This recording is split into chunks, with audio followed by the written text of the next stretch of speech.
మన రక్షకుడైన యేసుక్రీస్తు నామములో అందరికీ వందనాలండి. ఈరోజు దేవుని మాటలు యోబు గ్రంథము 1వ అధ్యాయము 22వ వచనము. ఈ సంగతులలో ఏ విషయమందును యోబు ఏ పాపమును చేయలేదు, దేవుడు అన్యాయం చేసెనని చెప్పనూ లేదు. ప్రియమైన దేవుని బిడ్డలారా, మనమందరము కూడా ఎన్నటికీ దేవుణ్ణి విడిచిపెట్టి పాపం చేయకూడదు. ఎన్నటికీ దేవుడు అన్యాయస్తుడని పలకనూకూడదు. ఎందుకో తెలుసా? యోబు భక్తుడు గొప్ప గొప్ప శ్రమలలో కూడా దేవుని విడిచిపెట్టి పాపం చేయలేదు. అలాంటి భయంకరమైన శ్రమలలో కూడా ఆయన దేవుడు అన్యాయస్తుడిని పలకలేదు.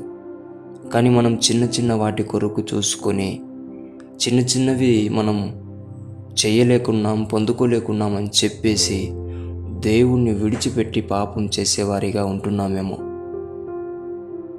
దేవుడు ఏదో ఇవ్వలేదని చెప్పేసి ఆయన అన్యాయస్తుడని నువ్వు పలుకుతుంటున్నావేమో. ప్రియమైన దేవుని బిడ్డ, యోబును ఒకసారి జ్ఞాపకం చేసుకో. అతని శ్రమలు ఊహించనివి, భయంకరమైనవి, క్రూరమైనవి అయినప్పటికీ కూడా ఆయన ఎక్కడ కూడా దేవుణ్ణి విడిచిపెట్టి పాపం చేయలేదు, ఆయన అన్యాయస్తుడని పలకలేదు. దేవుని బిడ్డలారా, ప్రతి ఒక్కరు కూడా, ప్రతి క్రైస్తవుడు కూడా గొప్పగా ఎదగాలంటే, గొప్పగా ఉండాలి అంటే, వారి జీవితాన్ని దేవునిలో నిలకడగా ఉంచుకోవాలి అంటే ఇటువంటి మాటలు పలక్కోకుండా జాగ్రత్త పడాలి.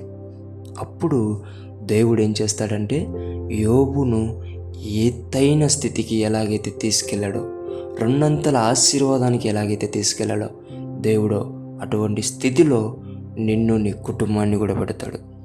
దేవుడి మాటలను దీవించునుగాక. ప్రార్థిద్దాం. దేవా, మీకు వందనాలు నాయనా.